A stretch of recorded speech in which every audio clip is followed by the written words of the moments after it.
छटनी की परिभाषा। Definition of retracement.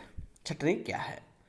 सन 1984 में किए गए संशोधन के बाद धारा 2 के अनुसार छटनी का तात्पर्य अनुशासनात्मक कार्रवाई के अंतर्गत दंड देने के अतिरिक्त किसी भी कारण से किसी सेवायक द्वारा किसी श्रमिक की सेवा को समाप्त कर देने से है, किंतु इसमें निम्नलिखित में से किसी भी प्रकार से सेवा की समाप्ति को शामिल नहीं किया जा सकता। श्रमिक के स्वेच्छा से सेवानिवृत्त होने पर अथवा सेवायोजक तथा श्रमिक के बीच किए गए अनुबंध में उल्लिखित सेवानिवृत्ति की आयु प्राप्त करने पर, श्रमिक के सेवानिवृत्त होने पर, अथवा यदि नियुक्ति किसी अनुबंध के अंतर्गत एक निश्चित अवधि के लिए की गई है और उसका नवीनीकरण नहीं किया गया है, तो उस अवधि के समाप्त होने से सेवा समाप्त होने पर। अनुबंध की शर्तों के अनुसार अनुबंध समाप्त करके सेवा समाप्त करने पर अथवा लगातार स्वास्थ्य खराब रहने के कारण सेवा समाप्त करने पर। इस प्रकार स्पष्ट है कि छटनी उपयुक्त कारणों के अतिरिक्त किन्हीं स्थायी कारणों से ही की जा सकती है।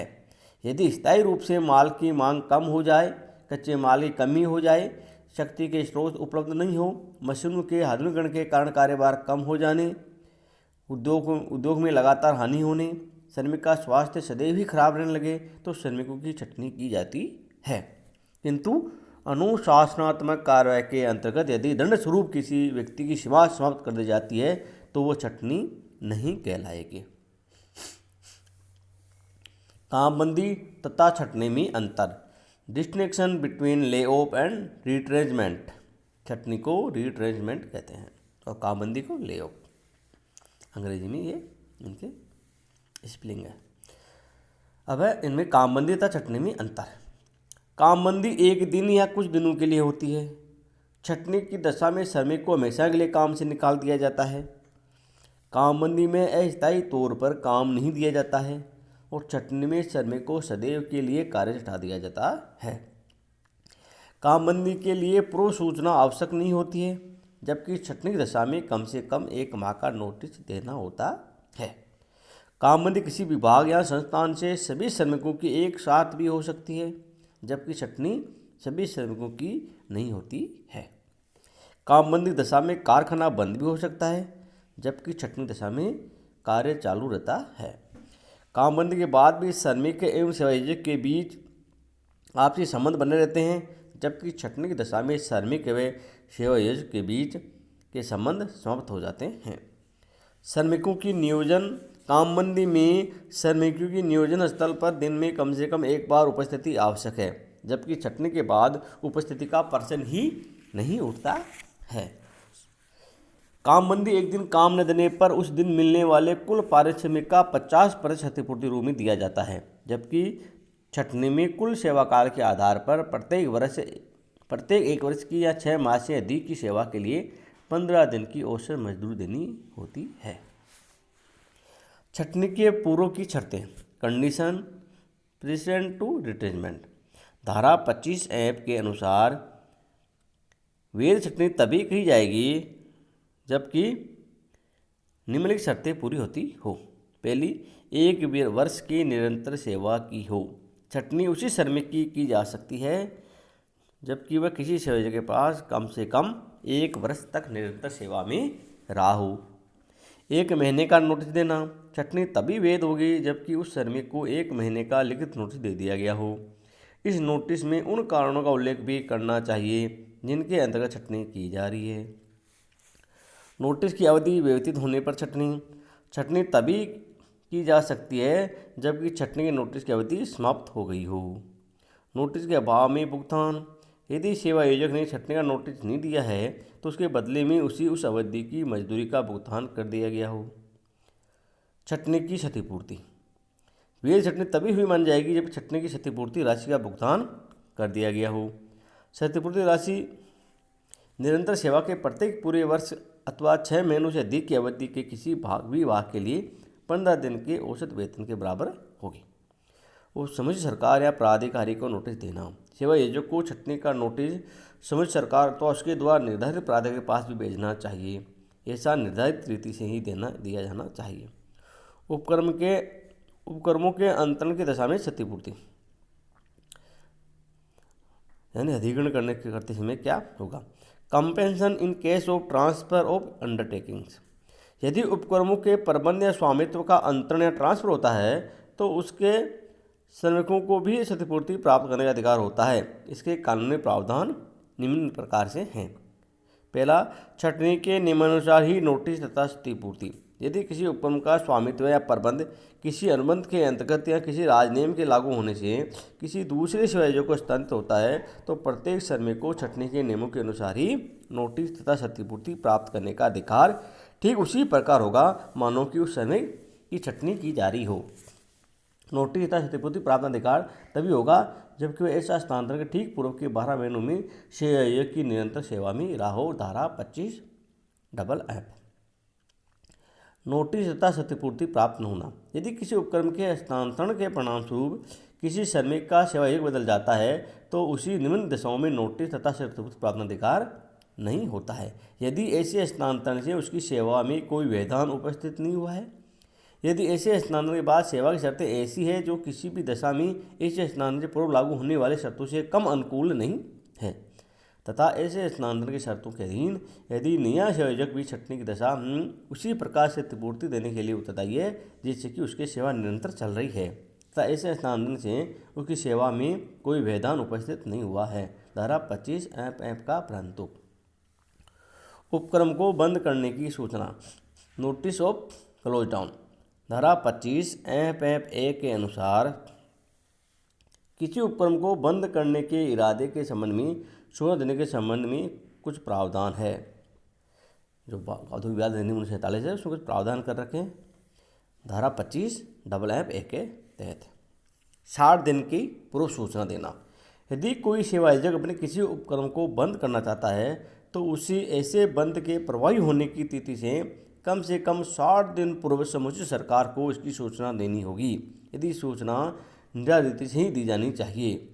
इस सूचना में उसी ऐसे बंद के कारणों का भी उल्लेख करना चाहिए। धारा 25(f)(a) सूचना देने से छूट, निम्नलिखित दशाओं में उपक्रम के बंद करने की सूचना देने की आवश्यकता नहीं है। यदि उपक्रम में 50 से कम श्रमिक नियुक्त है, पिछले 12 महीनों की अवधि में प्रतिदिन कार्य दिवस में औसतन 50 से कम श्रमिक नियुक्त रहे हैं तथा यदि वह उपक्रम भवन, पुल, सड़कें, नहरें, बांधों का निर्माण करने या अन्य संरचनात्मक कार्यों या प्रयोजनों को पूरा करने के लिए स्थापित किया गया है।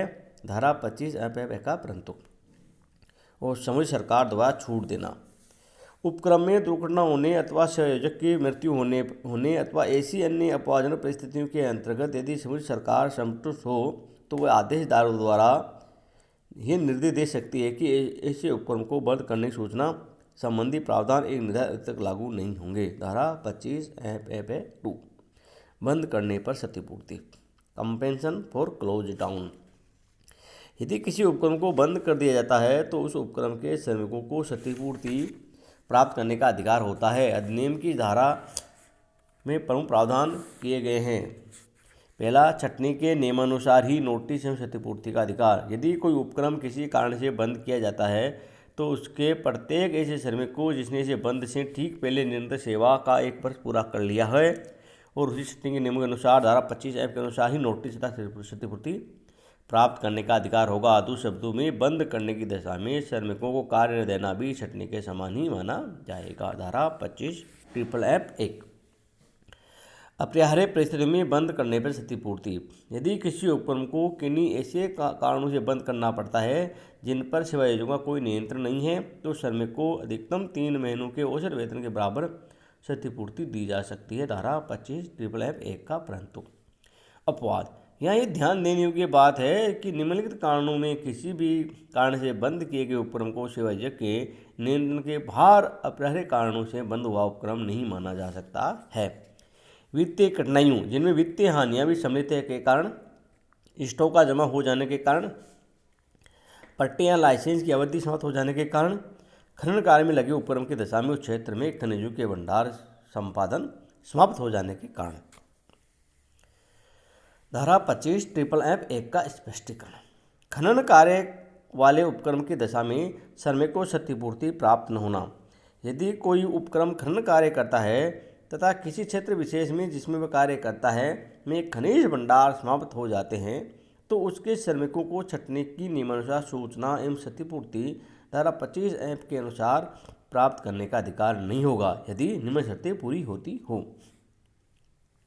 यदि वह सेवायोजक उस श्रमिक को उस उपक्रम के बंद होने की तिथि से ही वैकल्पिक रोजगार प्रदान कर देता है तथा उतना ही पारिश्रमिक देता है जितना कि बंद हुए उपक्रम में मिलता था, इनके अतिरिक्त उसकी सेवा की शर्तें भी वही बनी रहती है।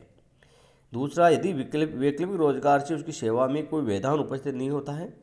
तीसरा, यदि वैकल्पिक रोजगार शर्तों के अनुसार भी सेवायोजक छंटनी की दशा में ठीक उसी प्रकार उत्साही होगा मानो कि उसकी सेवा निरंतर रूप से चल रही है तथा वैकल्पिक रोजगार के कारण उसकी सेवा में किसी प्रकार का व्यवधान उपस्थित नहीं हुआ है। धारा 25 ट्रिपल एफ ए।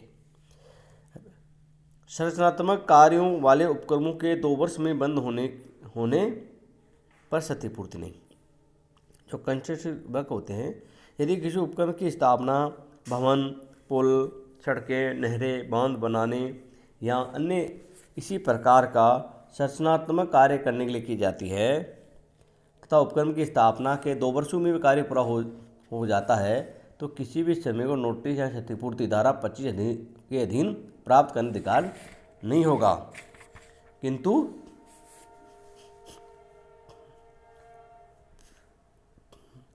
यदि वह संरचनात्मक कार्य 2 वर्ष में पूरा नहीं होता है तो श्रमिकों को उपक्रम को बंद करने का नोटिस प्राप्त करने का तथा क्षतिपूर्ति करवाने का धारा 25 अधीन का अधिकार होगा। धारा 25 ट्रिपल एफ 2 इस अधिकार के अनुसार प्रत्येक निरंतर सेवा के पूरे वर्ष के लिए या 6 माह से अधिक उसके किसी भाग के लिए 15 दिन के औसत वेतन के बराबर क्षतिपूर्ति प्राप्त करने का अधिकार होगा। छंटनी की विधि, प्रोसेसर ऑफ रिट्रेंचमेंट। यदि किसी औद्योगिक संस्थान में किसी भारतीय नागरिक श्रमिक की छंटनी की जाती है तथा श्रमिक उस संस्थान के किसी विशेष वर्ग के श्रमिकों में से हैं तो सेवायोजकों एवं श्रमिकों के बीच संबंध में किसी ठहराव के अभाव में सेवायोजक सामान्यतः उस श्रमिक की छंटनी करेगा जिसकी उस विशेष वर्ग में सबसे बाद में नियुक्ति की गई है।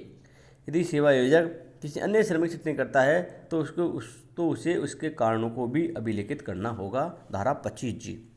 और छंटनी के हुए श्रमिकों की पुनर्नियुक्ति, री एम्प्लॉयमेंट। यदि किसी सेवायोजक ने कुछ श्रमिकों की छंटनी कर दी है तथा उसी सेवायोजक को पुनः श्रमिकों की नियुक्ति करनी है तो वह एक निर्धारित अवधि से उस छंटनी किए गए भारतीय नागरिक श्रमिकों को पुनः नियुक्त के लिए प्रस्ताव करने का अवसर देगा तथा वह उनको अन्य व्यक्ति की तुलना में प्राथमिकता देगा। धारा 25 एच। अध्याय 5 ए के असंगत कानूनों का प्रभाव, effect of laws inconsistent with chapter 5 A. किसी भी अन्य कानून में अध्याय 5 ए के प्रावधानों से असंगत कोई प्रावधान है तो भी इस अध्याय के प्रावधान ही लागू होंगे, परंतु यदि किसी अन्य अधिनियम या उसके अधीन बनाए गए नियमों, जारी किए गए आदेशों तथा अधिसूचनाओं के प्रावधानों या स्थायी आदेशों, किसी भी निर्णय या सेवा अनुबंध के अधीन अथवा राज्य किसी भी कानून के अधीन कोई भी श्रमिक किसी बात के संबंध में किन्हीं ऐसे लाभों का अधिकारी है जो उसके लिए अनुकूल है तो वह उन लाभों को प्राप्त कर सकेगा, चाहे इस अध्याय में कोई अन्यथा बात ही क्यों नहीं लिखी गई हो। किंतु कामबंदी और छंटनी के संबंध में सेवायोजकों के अधिकार एवं दायित्व इस अध्याय के अंतर्गत ही बने रहेंगे। धारा 25 जी।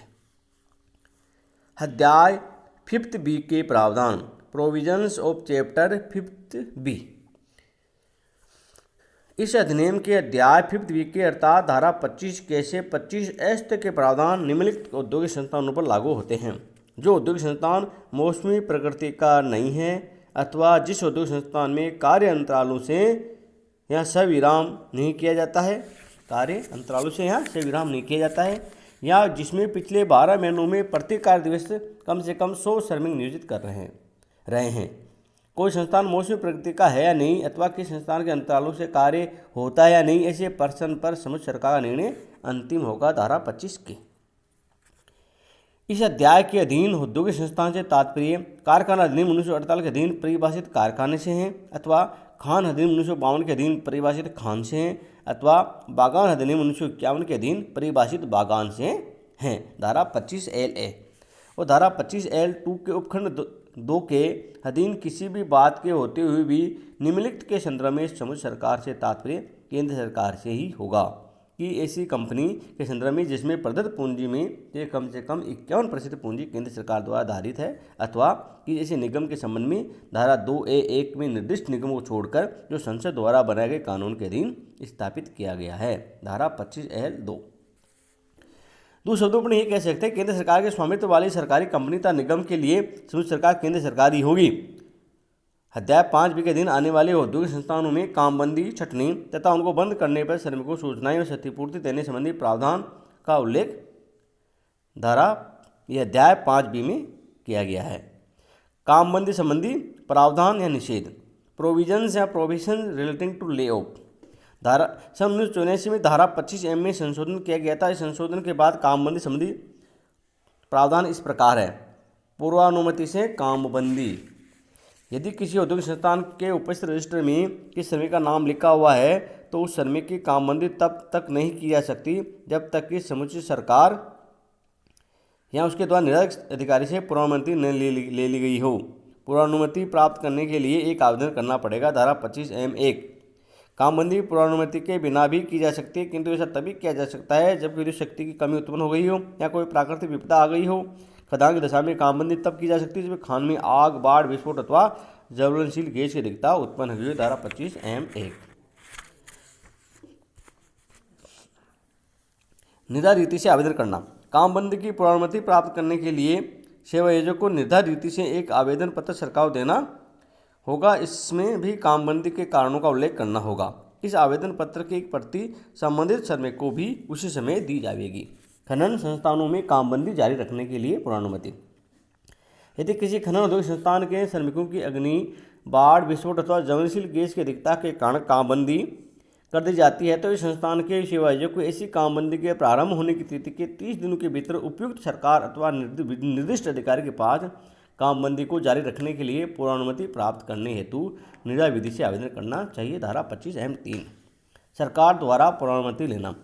यदि किसी सेवायोजक से इस धारा के प्रावधानों के अनुसार कामबंदी की पूर्वानुमति के लिए उपयुक्त सरकार अथवा निर्दिष्ट प्राधिकारी को आवेदन पत्र प्राप्त होता है तो वह सरकार अथवा प्राधिकारी उचित जांच पड़ताल करेगा। इसके अतिरिक्त वह प्राधिकारी सेवा से संबंधित श्रमिक तथा कामबंदी में हित रखने वाले अन्य व्यक्तियों को भी सुनवाई का अवसर देगा। इसके बाद वह कामबंदी के विभिन्न कारणों की सत्यता व पर्याप्तता की श्रमिकों हेतु तथा अन्य संबंधित बातों विचार करेगा। तत्पश्चात एक आदेश जारी करेगा जिसमें कारणों का उल्लेख करते हुए कामबंदी की पूर्वानुमति दे देगा अथवा पूर्वानुमति के लिए इनकार कर देगा। तब उस आदेश की एक प्रतिलिपि श्रमिक तथा सेवायोजक को भेज दी जाएगी। धारा 25M(4). आवेदित अनुमति को 60 दिनों के बाद पूर्वानुमति मानना। यदि किसी सेवायोजक ने इस धारा के अंतर्गत कामबंदी की पूर्वानुमति के लिए आवेदन किया है किंतु उपयुक्त सरकार या निर्धारित प्राधिकारी ने 60 दिनों की अवधि में उस आवेदन को स्वीकार या अस्वीकार करते हुए किसी प्रकार से सूचना नहीं दी है तो इसे आवेदन की तिथि से 60वें दिन की समाप्ति होने के बाद से ही ये माना जाएगा मानो कि कामबंदी की आवेदित पूर्वानुमति मिल गई है। धारा 25M(5). समुचित सरकार या निर्दिष्ट प्राधिकारी का आदेश लागू होना। कामबंदी छुट्टी की अनुमति देने के संबंध में उपयुक्त सरकार या निर्दिष्ट प्राधिकारी का आदेश अंतिम सभी पक्षों के लिए बाध्यकारी होगा। वह आदेश अपनी तिथि से 1 वर्ष तक प्रभावी रहने लगेगा, परंतु यदि इस आदेश का उपयुक्त सरकार या निर्दिष्ट प्राधिकारी पुनर्वलोकन करता है अथवा इसको न्यायाधीश को निर्दिष्ट कर दिया जाता है तो आदेश प्रभावी नहीं रहता है। धारा 25M(6). आदेश पर पुनर्विचार करना या न्यायाधीकरण को सौंपना। उपयुक्त सरकार या निर्दिष्ट प्राधिकारी